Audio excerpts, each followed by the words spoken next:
This show is clean, pretty much. Mike's Daily Podcast. Episode 678. Hello, it's Mike Matthews broadcasting from the last place on Earth, located somewhere in Podcastro Valley, California. Today, Chely Shoehart, Floyd the Floorman, John Deere the Engineer, plus we speak with comedian and philosophy major Alex Fossella, who is part of the Modern Day Philosophers Podcast, a very different comedy podcast. And an interesting study just came out. Mike's Daily Podcast. That we'll find out about that. Oh, my dog is getting the hell out. Mike's Daily Podcast. Because he hates it when I start to do my podcast. I don't know if that should reflect poorly on me. I guess he's more interested in licking parts of his body. So, yeah, yesterday's show, Madame Rutabaga joined NPR because she's got a strange name, and that will take you far on that particular radio network, which I thoroughly enjoy. Mike's Daily Podcast. Get so much news. So I'm totally up on today's events. Oh my God, that happened? That's horrific. Jeez. Mike's. Yeah, there's a daily price you pay podcast for being well informed. Yeah. Something I noticed that I'm very happy for flat screens, right? We live in the age of flat screens, the tube TVs. Not more than 5 years ago, everybody had the big, thick, frickin' TVs, right? And now they litter the sidewalks and pollute our water supplies with the mercury oozing out of them and all the other chemical and magnesium and everything. So now we all have flat screens. We're all like, what the heck? Why didn't we all have these to begin with? Oh, wait, the technology wasn't there yet. And our kids that are born today will think, dang, we're old, because at one point we had these big boxy TVs. But the flat screen, so I have a flat screen, and I tell you, the thing that I discovered the flat screen is utterly the thing to have for is when you're watching Mad Men and Christina Hendricks walks onto the screen, the flat screen literally tilts to whatever side she's walking on. This woman is what the flat screen was made for. There's nothing flat of her, but she is, I am in awe of her. And she does a really great job with that role. They give her some great dresses to wear. I've had to put shock absorbers on the bottom of my flat screen for when she does walk out on that show and appear in a scene. Jimmy Fallon has gotten quite popular. Yesterday I was talking about how I am no longer watching Stephen Colbert because I'm preparing myself for when he is going to be on replacing David Letterman next year. And Jimmy Fallon has his moments. He's the big joke now all over the place is Jimmy Fallon, this is how he interviews. Oh, you're great. You're so wonderful. I love you. Yeah. That's how he interviews people. But do you remember his book, Thank You Notes? I have this book that I didn't even know I had. When I was married, my wife took the book. I don't know who gave it to us. Oh, yeah, it was a Christmas present from somebody. Ooh, I hope they don't listen to the podcast. Neither one of us read it. I only found out that we had it because she gave me a bag of stuff to take to the thrift store, and this was in it. And I'm about to give the bag to the thrift store person, and then I'm like, wait, I didn't know we had this, so I started reading this. And there are a couple of funny parts. Of course, he thanks all the writers that wrote for him. He has a huge army of writers. But this one stood out in my mind. And he's thanking people of various types that make his life so much better, i.e. makes his life so much worse. This one says, thank you, slow-walking family walking in front of me on the sidewalk. No, please, take your time. And definitely spread out, too, so you create a barricade of idiots. I'm so thankful that you forced me to walk into the street and risk getting hit by a car in order to pass you so I could resume walking at a normal human pace. That happens to me all the time with my dog, Basil the Boxer. And I'm walking out on the street with my dog. I'm like, my dog's going to get hit by a car, and I'm walking him. How do I explain that to the vet? So there you go, people. Try not to take so much space up on the sidewalk. This book is like only 3 years old. He's come quite far in the past 3 years, hasn't he? Look who just walked in. Hello, Mike Matthews. It's Chely Shoehart, the job supervisor. When Jimmy Fallon sings rap songs with Justin Timberlake. Yeah, that's pretty cool. Read another one from that book. Oh, this is a Facebook one. Thank you, People You May Know feature on Facebook, for never introducing me to a single person that I actually want to know ever. More accurately, your title should be People I Do Know, but I Am Avoiding. Thanks. Oh my god, that's like so mean. There are so many people in this world that you should know, Mike Matthews. Yeah, there is. I should know everyone, even the ones that I shouldn't know. Exactly, Mike Matthews. That makes total sense. Give me that book. I'm going to sell it in the gift shop for an extra $1. You're such an entrepreneur. There she goes into the gift shop. And coming out of the gift shop, just as she went in, look who just walked in. Hello, Mike. This is Floyd the Floorman. And this is John Deere, the engineer. Mike, I think that it is fascinating, that thing that you were talking about earlier about Christina Hendricks. Yeah, she's such an imposing presence.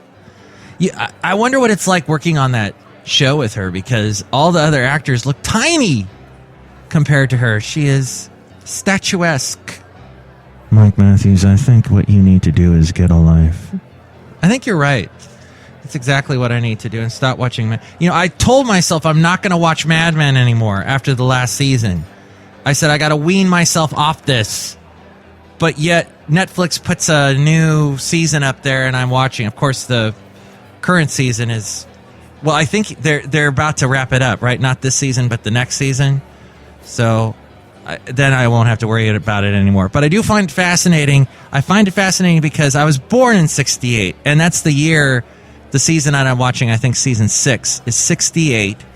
And so I'm kind of seeing everything that was going on just as I was being born. I was born later in the year. I'm a November baby. And 68 had Martin Luther King's assassination, Bobby Kennedy's assassination, the riots that went on at the Democratic Convention, just all this. And they do a great job touching on all those things. And, all the stuff the TV critics say, the fashions, the sets, blah, blah, blah, is great. Although sometimes I think the acting is a little like something you would see on a really bad soap opera. I don't know why this came to mind, but I was watching Mad Men and the acting, because they use a lot of pauses and silences. And I was thinking, this reminds me of the stuff that they would make for us to watch at Sunday school. Like the people would be like, Jimmy, why do you love Jesus? Well, Miss Sebastopol, I love Jesus because he heals the sick. Mike, that is totally not what Mad Men is. Yeah. So, girls being called fat may result in weight gain. According to Reuters, young girls who've been called too fat are more likely to become obese as young adults. According to new research, this study at the University of California, Los Angeles, recruited girls when they were age 10 and followed them over 9 years. So the researchers say we know it's more than just a one-time connection. Researchers examined data from an existing study that followed girls through their teen years. At age 10, the girls answered the question, have any of these people told you that you were too fat? Father, mother, brother, sister, best girlfriend, boy you like best, any other girl, any other boy, or teacher. Out of over 2,000 girls, a total of 1,188 answered yes to any of the choices. Those girls were more likely to have a body mass index in the obese range 10 years later than girls who answered no. The effect seemed to be strongest when the labels came from family members, which increased the risk of obesity later by 60% compared to 40% when the comments came from friends or teachers.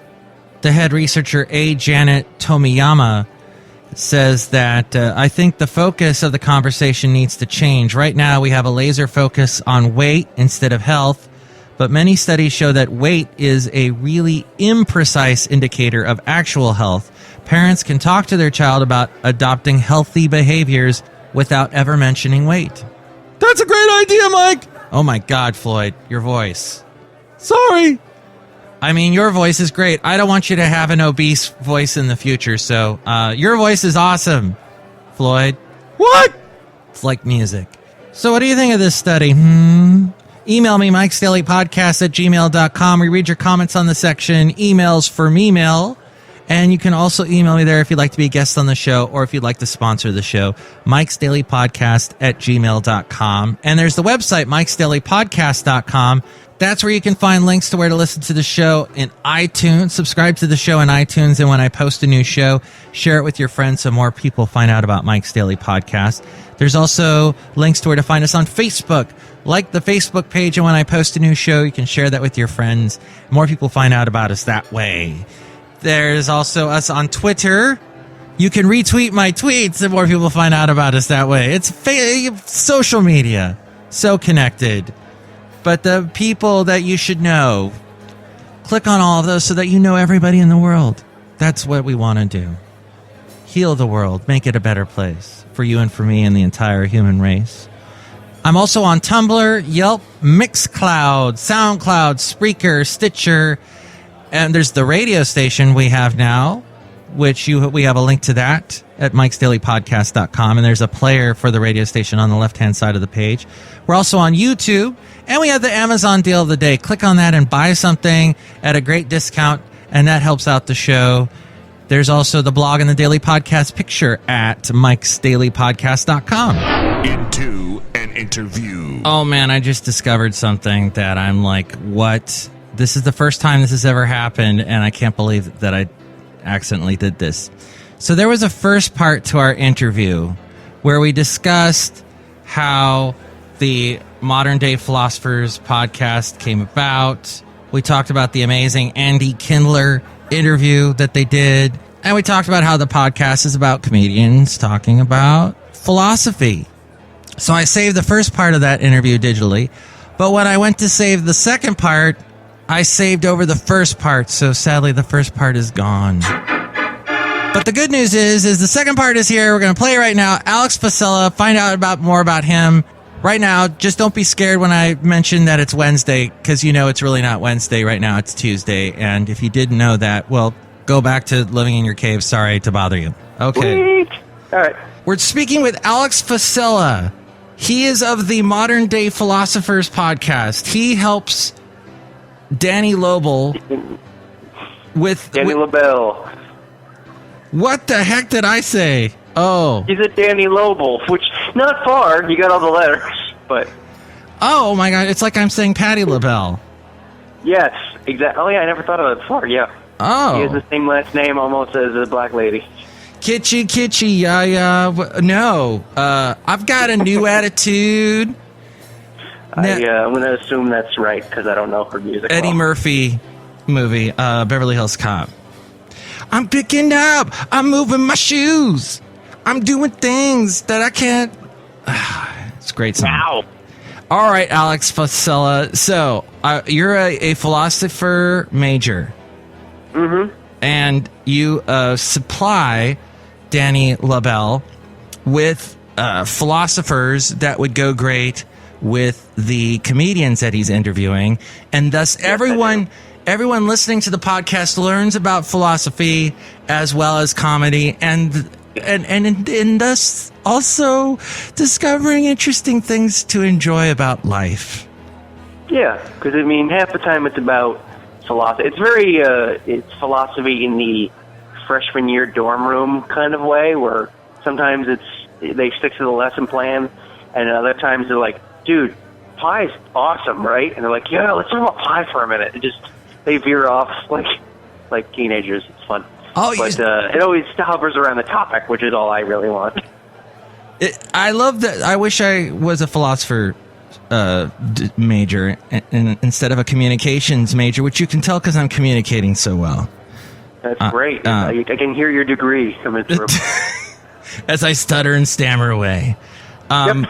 But what I wanted to ask you is about podcasts for a minute here. What have you learned about the difficulties of putting a podcast together and all that fun? I've learned that sometimes, because Danny puts together the podcast himself, and I just kind of supply what to talk about. Okay. I haven't cut it together ever, but I have learned that, you have to be ready to do really thorough work really fast, because sometimes he's like, hey, I just told Lewis Black that he could be interviewed by me in about 10 minutes, and he's in the driveway. Can you come up with something? And I'm like, I'm on it. So I've got to be prepared for stuff like that. I've done a couple of podcasts worth of work of stuff just like on my lunch break, just furiously typing out a lesson plan for Artie Lang, trying to get it all to work. Wow. So, yeah. Wait, what was Lewis Black doing in Danny's driveway? Well, actually, they met in a hotel, but for the metaphor's sake, sometimes people are right outside waiting to go in. But they're friends. He's friends with Lewis Black. Really? Oh, I love Lewis Black. So funny. Yeah, this episode's good because this is a weird thing. The philosopher I picked for him was this guy named William James, who his philosophy and Lewis Black's comedy didn't really have a lot in common, but they both believe in psychics, which totally sounds like a thing Lewis Black would hate, but he doesn't. He likes psychics. Lewis Black believes in psychics. Yeah, so William James did too. So I put them together. But wow, that's psychic interesting. Seems like a thing that Lewis Black would be like, oh, people are so stupid for believing that, but yeah. Yeah.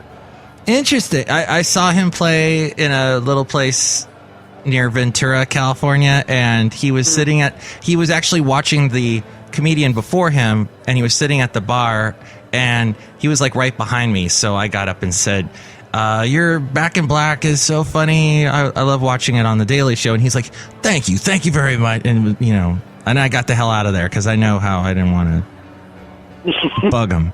But yeah, I always feel I've met a couple of my heroes, and whenever that happens, I just have a panic attack after, like, did I bother him? I hope I did. Like, I met Quentin Tarantino in the street once. Oh. And I was like, I hope I didn't, because all I really said to him was, I was like, hey man, Kill Bill's a masterpiece. And he's like, oh, thanks, sir. And I left afterwards. I was like, I hope I didn't bug him. And then I realized, I've seen footage of him like taking a swing at cameramen. I think I'd know if I bugged him. You'd have a black eye at this point. Absolutely. How's Artie Lang doing these days? I think he's good. He's clean. I read he had just had a book come out called Crash and Burn about his suicide attempt and very, very long heroin addiction. And he's, I think, still struggling with his weight. He just went to the hospital for like a diabetic seizure or something. But I mean, he's hasn't used any drugs in a long time. I think he's getting married. So his episode was good because it kind of had a happy ending because his story is so rough. Yeah. Wow. Yeah, he's had some highs and some lows. Mm-hmm. Dang. Yeah. All right, and that's at modernphilosophers.net, and it's also on Modern Day Philosophers.net. Oops, sorry, Modern Day Philosophers. Yeah. And that name is taken from the fact that comedians are like modern day philosophers, I'm guessing. Yeah, there's a little story about that is Danny used to work for Jackie Mason, which is why he came up on the Andy Kindler episode. Yes, and that was so funny. He was friends with George Carlin, and when George Carlin died, Jackie Mason called him. He goes, "Oh, well, the people don't understand about George Carlin. He wasn't just a comedian; he was a modern day philosopher." And so Danny was like, "Ah." Jackie Mason said that about George Carlin. He did. Wow, that's very cool. Yep. They were both huge. Well, I guess their careers really started in the 60s, didn't they? I would imagine, as I think back. The Carlin definitely did. I know less about Jackie Mason, but he was on Ed Sullivan because they thought he gave him the finger by accident, but I don't remember what year that was. So I know Carlin was definitely the 60s because he started out all clean shaven and then became a hippie.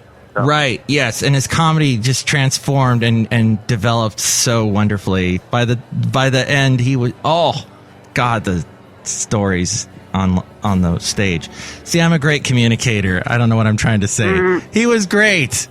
I was listening to. He was good. He did sing good.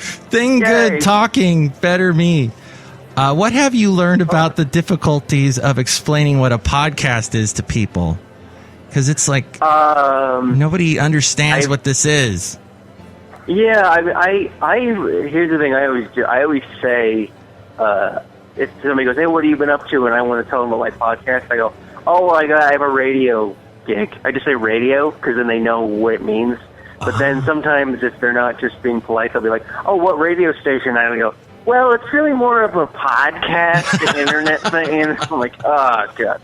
So I usually will just say radio because I just feel weird saying podcast. I don't know why. It's just because it's a new term, and I know I always worry people don't know what it means. But if they say, follow-up questions like, "Oh, well, it's the internet," and it's kind of like the internet radio, and it's pretty much. I mean, I've done a lot of podcasts that's like it's out live, so it might as well be the radio. It's just through a computer. So right, yeah. That's what I always say. Do you make any money doing that? I get that question. Yes, I get a little cut of the sponsors. So that's nice when your parents are like, "Are you making any money yet?" And you go, "Yeah, I can pay for pasta like every 2 weeks, but it's something." Well, it'll grow. I'm sure. I've got hope. A little bit. Yeah, I'm telling you about, spending money to do open mics. My comedy standards, I'm doing crazy good. Because usually you take a big money hit doing your almost like tuition, like you were saying.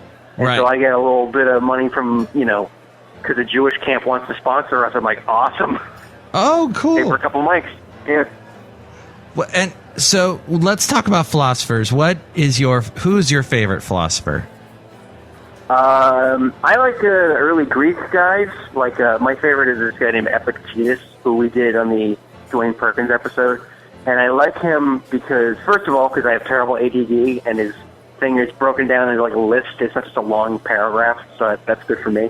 But also, Epictetus was a Stoic, so he said, don't get too happy or too sad, because it throws you off balance in life. So he was so committed to this idea where he goes, okay, imagine you have like a favorite cup, and it knocks out the window and it breaks. Don't get too upset about it, because there's other cups, and you'll get another one. Now apply this logic to your children. So I don't agree with that, but I think it's just so ballsy, and I find him very interesting.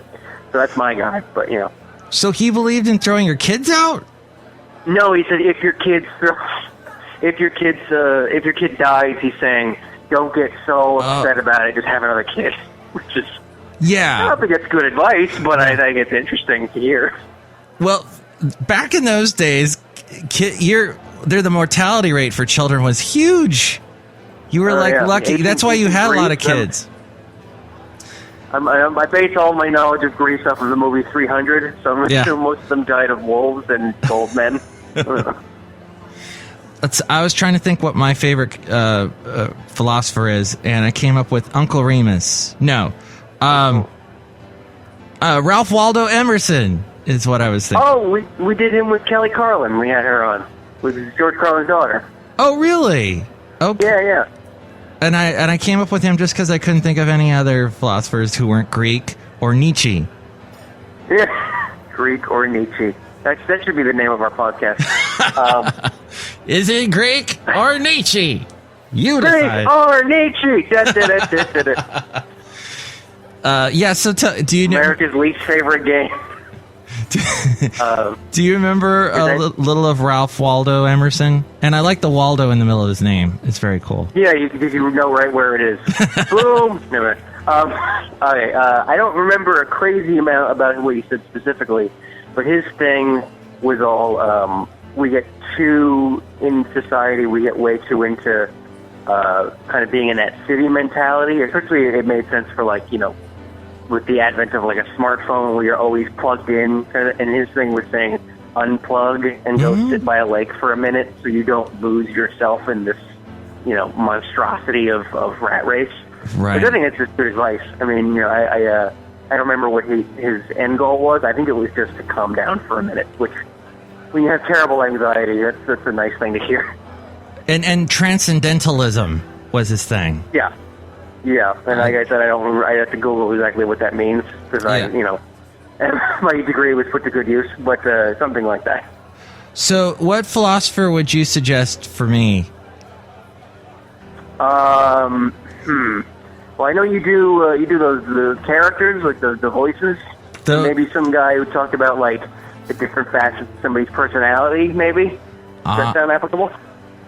A philosopher that talks about personality, like if you have many different ones, sort of what was that show with The Australian actress that Spielberg produced that was on Showtime or something.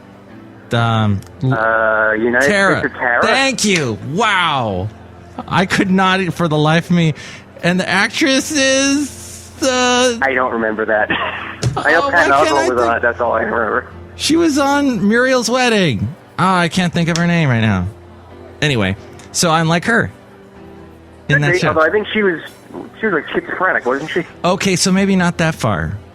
I don't know. But something like that mechanism of other, parts of yourself coming out, let's say. Unless you're trying to tell me you have mental illness. That's your way of coming out with it. I don't know. I don't think so, but if we've diagnosed it on today's show right here, I would like to thank you. And you're welcome. And tell you that your philosophy degree has helped yet once again by helping my life. And so then you are you going to be doing any stand-up yourself? That maybe we could plug that right now on the podcast. Yeah. Because this is heard all over the world. And this is actually playing on Wednesday, so any gigs in the near future for Alex Fossella? Yeah, I'm going to be at the Triple Crown Bar at 8 o'clock on 29th Street in New York, if anybody specifically hears about that. And my graphic novel comic book is being edited right now, so I'm looking for artists. So get the word out about that. Cool, and they can go to moderndayphilosophers.net to contact. And my Twitter is at @afossella, AFOSSELLA. That's 2 S's and 2 L's. Indeed. 1 A. Alex Fossella. And do say hi to Danny LaBelle for me. I will. And people listen to this Modern Day Philosophers podcast, and you can find it like on iTunes and Stitcher. Anywhere else you can think of? Is it SoundCloud? That's all I know. SoundCloud as well, and it's very informative. It's like about an donate money to it, because you get if you donate $20 or more, you get a free pair of headphones. Oh, cool! And that way you can listen to it without bothering your wife. Yes. Or husband. Assuming you have a wife or a husband, yeah. Or friend of some sort. Or children. Right. moderndayphilosophers.net. Thank you for being on the show, Alex. Thank you for having me. I appreciate it, man. As we go outside of the last place on earth where we bring you Mike's Daily Podcast somewhere in Podcastro Valley, California. By the way, Alex Fossella is also doing a special webisode series called My Racist Toaster. So that will be hitting the internet soon. And here's today's podcast picture. And the picture is of Alex Fossella, so you can see what he looks like and go, oh, okay, so that's who we were just listening to. See that picture at MIKEs-DAILY-PODCAST.com. Mike Matthews, I think that's really cool that you were able to completely record over the last interview that you did with him. Yeah, that was fun. Sort of had a Nixon moment where I recorded over stuff. It was... Well, that's the first time that's happened. First time for everything. Hopefully that's the last time. You click on the wrong thing and bam, you lose great stuff. I'm sure the first part of the interview that you did was very enlightening. It was. I think I did a little bit of singing. You know what? Maybe you didn't miss anything. No, it was good, and so my apologies to Alex about that. But we'll have him back on the show. Right? Alex, you'll come back, won't you? Somewhere I'm hearing laughter far off. I don't know if that's a good or a bad thing. Tomorrow we will bring you the return of the much-loved feature that was actually kind of delayed from yesterday. Do You Know Dat? Plus we'll hear from Benita, the Disgruntled Fiddle Player, and the Brewmaster. Mike, I'm trying to walk away from the last place on earth, but the sidewalk is full of families, and they're spread out, and they're causing this big wall of idiots. I can't get around them. So you're trapped is what you're saying? Yeah. And you're saying you don't like me. Well, you said you don't like my voice. I didn't mean it. I didn't really mean it. I meant it kind of, but not really. And, I'm sure that's your voice is going to grow up to be a wonderful, beautiful voice. You just have to maybe jog around the block a couple times. I hate you. Move out of my way, family. Oh, my. Floyd the Floorman just pushed that family into the little duck pond that's next to the last place on earth. That looks really nice there, doesn't it, John Deere the engineer? I've always enjoyed it. Mike's Daily Podcast is written and produced and performed by Mike Matthews. His podcast is super easy to find. Download or listen to his show and read his blog at MIKEs-DAILY-PODCAST.com. Email Mike now at MIKEs-DAILY-PODCAST@gmail.com. See you tomorrow. Bye. Tony Collette. Ugh.